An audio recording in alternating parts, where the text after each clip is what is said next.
Visionneuse de salutations, avec le programme État et Nation, je suis votre hôte Ramcha Kamar. Le programme d'aujourd'hui est un peu différent des questions politiques, parce que c'est à propos de ma caste.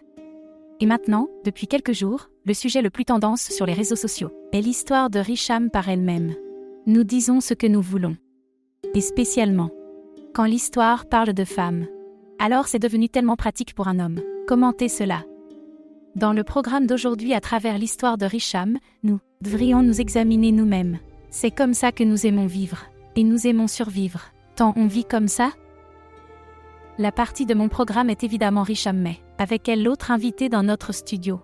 Et son amie d'enfance et une célèbre actrice et présentatrice. Palwasha sera avec nous. Et avec eux mon invité sera. Qui a sauvé Palwasha du suicide. C'est Monsieur Jamal Gerdesi.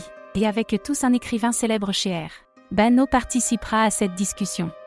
Nos lignes téléphoniques sont ouvertes et le numéro est visible à l'écran. Je veux que l'histoire de Richam devienne notre propre histoire. C'est pourquoi je veux que vous participiez tous à cela. Programme avec votre point de vue à ce sujet.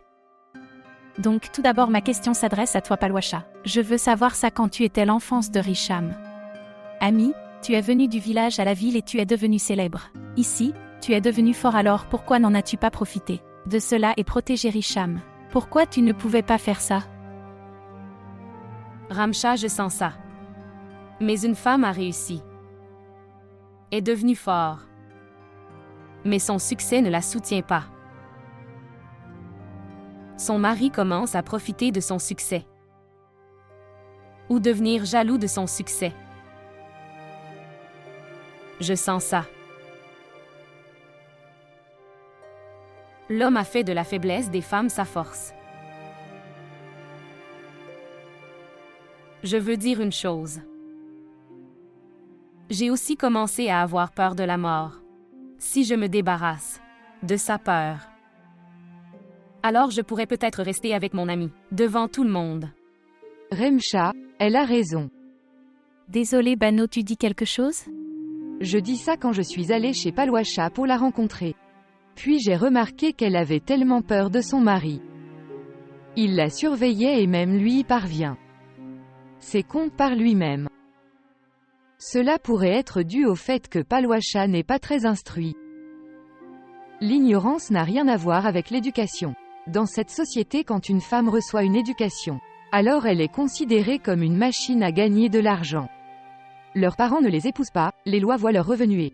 C'est exactement ce qui m'est arrivé à cause de quoi j'ai rejeté 4 de mes propositions, mais combien de temps vais-je y résister? Je suis d'accord avec toi Bano, ma question vient de Monsieur Jamal Gerdesi. Que cette chose pointe uniquement vers l'homme, parce qu'il a pris la charge de diriger la société. Droite. Ramcha, tu as raison. Mais je pense que les gens qui parlaient ou qui sont écoutés, ils sont tous coupables. Nous sommes devenus un homme. Et la relation de la femme. Dans une guerre. Et maintenant ces deux-là sont mêlés l'un à l'autre. Et ne peuvent même pas subvenir aux besoins de leur foyer. Il faudra penser à Ramcha. Si nous devrions laisser ces deux personnes continuer leurs circonstances de guerre. Ou si nous devrions faire quelque chose pour faire. Ils se soutiennent mutuellement. Tu as raison Jamal. Les hommes et les femmes sont les uns contre les autres. Richam, dans ta vidéo tu as dit que tu choisissais être mère par amour. Ce qui est une excellente décision. Mais alors pourquoi es-tu triste de cette décision?